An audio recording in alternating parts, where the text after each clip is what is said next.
आज हम स्टडी करेंगे ब्लड सर्कुलेटरी सिस्टम के बारे में। ब्लड की बात की जाए तो ब्लड कहा जाता है खून को, और सर्कुलेटरी सिस्टम वो सिस्टम है जिसमें हम ये देखेंगे कि खून हमारी बॉडी में किस तरह से गर्दिश करता है। जैसे यहाँ पर हम डायग्राम में देख रहे हैं कि ये जो सिस्टम है ये है ब्लड सर्कुलेटरी सिस्टम। अब अगर हम बात करें कि इस सिस्टम में क्या क्या चीज़ें अंदर मौजूद हैं, तो हम देखते हैं कि इसमें मौजूद है हार्ट, हमारा दिल। इसके अलावा हम देख रहे हैं यहाँ पर जो ट्यूब की तरह का, पाइप की तरह के स्ट्रक्चर्स हैं, इन्हें कहा जाता है ब्लड वेसल्स, यानी कि जो खून की नालियाँ हैं और उनके अंदर मौजूद है ब्लड, खून। तो हम कह सकते हैं कि दिल और ये जो ब्लड वेसल्स हैं और खून, ये मिलके बनाती हैं ब्लड सर्कुलेटरी सिस्टम। तो अगर हम ब्लड की बात करें तो जैसे कि हम देखते हैं कि अगर हमारे कहीं पे चोट लग जाए तो फिर वहाँ से रेड कलर का एक फ्लूइड सा निकलता है, जो कि क्या है, जो कि ब्लड है। इसी तरह से हम देखते हैं कि हम बात कर रहे हैं कि हम जो ब्लड सर्कुलेटरी सिस्टम है उसका एक मेन ऑर्गन है, मेन हिस्सा है, जिसे कहा जाता है हार्ट, यानी कि दिल। हम देखते हैं कि जो दिल है वो क्या करता है, धड़कता है, मतलब ये कि पंप करता है। तो जब दिल पंप करता है, मतलब ये कि धड़कता है, तो वो ब्लड को, खून को बॉडी के मुख्तलिफ हिस्सों तक पहुंचाता है। अब जब खून को वो बॉडी के मुख्तलिफ हिस्सों तक पहुंचा रहा है, वो किस तरह से पहुंचाता है, वो इन ट्यूब की तरह का स्ट्रक्चर या जो पाइप की तरह का स्ट्रक्चर, जिन्हें के कहा जाता है ब्लड वेसल्स। जैसे यहाँ पर हम देख रहे हैं कि हमें रेड कलर के और ब्लू कलर के यहाँ पे स्ट्रक्चर नज़र आ रहे हैं, जो कि हैं ब्लड वेसल्स। अब हम देखते हैं कि कुछ जो ब्लड वेसल्स हैं वो खून को, यानी कि ब्लड को, हमारे दिल से हमारी बॉडी के मुख्तलिफ हिस्सों तक लेके जाते हैं। उन्हें कहा जाता है आर्टरीज। यानी कि यहाँ पर अगर हम देखें तो जो दिल से बॉडी की तरफ जा रहा है जिन ट्यूब्स में, वो क्या है, वो है आर्टरीज। ठीक है, जैसे यहाँ पर हम देख रहे हैं। इसी तरह से हम देखते हैं कि जो खून है, ब्लड, जब उसे वापस दिल तक लाया जाता है तो वो जिन ब्लड वेसल्स में लाया जाता है उन्हें कहा जाता है वेन्स। जैसे कि यहाँ पर अगर हम बात करें तो जो बॉडी के मुख्तलिफ हिस्सों से वापस दिल तक ब्लड वेसल्स लेके आ रही हैं, वो कौन सी हैं, वो हैं वेन्स। अब अगर हम हार्ट की बात करें, दिल की बात करें कि जो उसका स्ट्रक्चर किस तरह का है, तो उसमें हम देखते हैं कि थिक मस्कुलर वॉल है, मतलब ये कि जिनसे वो बना है। वॉल कहते हैं दीवार को। तो यहाँ पर हम देख रहे हैं कि ये जो इसकी, ये क्या है, दीवारें हैं, वॉल्स। और ये हम देख रहे हैं कि थिक हैं, मोटी हैं, और ये क्या है, मस्कुलर है।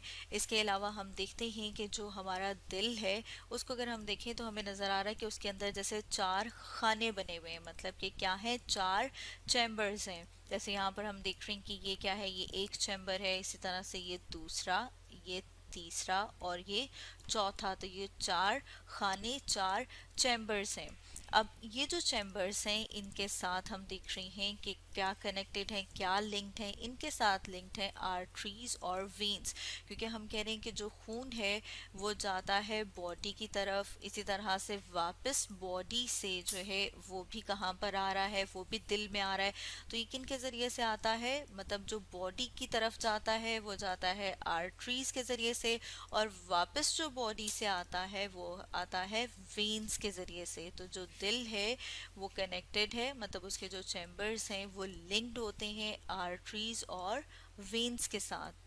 क्योंकि हम बात कर रहे हैं ब्लड सर्कुलेटरी सिस्टम की, तो जो खून है जब वो जाता है हमारे लंग्स के पास, फेफड़ों के पास, तो वहाँ से वो कलेक्ट करता है ऑक्सीजन। ठीक है, और ऑक्सीजन को कहाँ तक लेके जाता है, बॉडी के मुख्तलिफ हिस्सों तक। इसी तरह से हम देखते हैं कि जब खून जो है वो हमारे डाइजेस्टिव सिस्टम के पास जाता है तो वहाँ से वो कलेक्ट करता है फूड, यानी कि खुराक।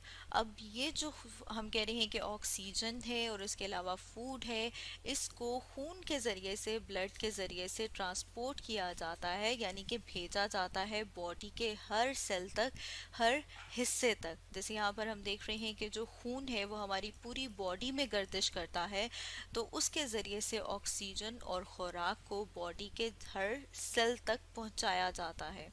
इसके साथ साथ हम देखते हैं कि जिस खून जो है वो बॉडी के हर सेल तक ये चीज़ें लेके पहुंचता है, तो वो उन सेल से भी कुछ चीज़ें इकट्ठी करता है, कलेक्ट करता है। अगर बात की जाए कि वो कौन सी चीज़ें हैं, तो उसमें हम देखते हैं कि कार्बन डाइऑक्साइड गैस और उसके अलावा कुछ और वेस्ट मटेरियल, मतलब ये कि जो फाजिल मादे हैं, वो जिनकी अब हमारी बॉडी को ज़रूरत नहीं है, उन्हें हम कहेंगे वेस्ट, उन्हें इकट्ठा करता है और उन्हें लेके आता है। अब अगर हम कार्बन डाइऑक्साइड की बात करें तो उन्हें कहाँ पर लाया जाता है? खून के ज़रिए से ही लंग्स तक, यानी कि फेफड़ों तक। इसी तरह से जो बाकी वेस्ट है, जो फाजिल मादे हैं, उन्हें लाया जाता है बॉडी के मुख्तलिफ ऑर्गन्स तक, मुख्तलिफ हिस्सों तक, ताकि वहाँ से उन्हें बॉडी से बाहर भेजा जाए, बॉडी से बाहर उन्हें निकाल दिया जाए, एक्सक्रीट कर दिया जाए। तो हम देख रहे हैं ये सब चीज़ें किस तरह से ट्रांसपोर्ट हो रही हैं, एक जगह से दूसरी जगह पहुंचाई जा रही हैं ब्लड के ज़रिए से, खून के ज़रिए से, क्योंकि जो ब्लड है, खून है, वो हमारी बॉडी में सर्कुलेट कर रहा है, मतलब ये कि मूव कर रहा है, गर्दिश कर रहा है। और इसमें जो सिस्टम इन्वॉल्व है उसे कहा जाता है ब्लड सर्कुलेटरी सिस्टम, जो कि आज हमने स्टडी किया।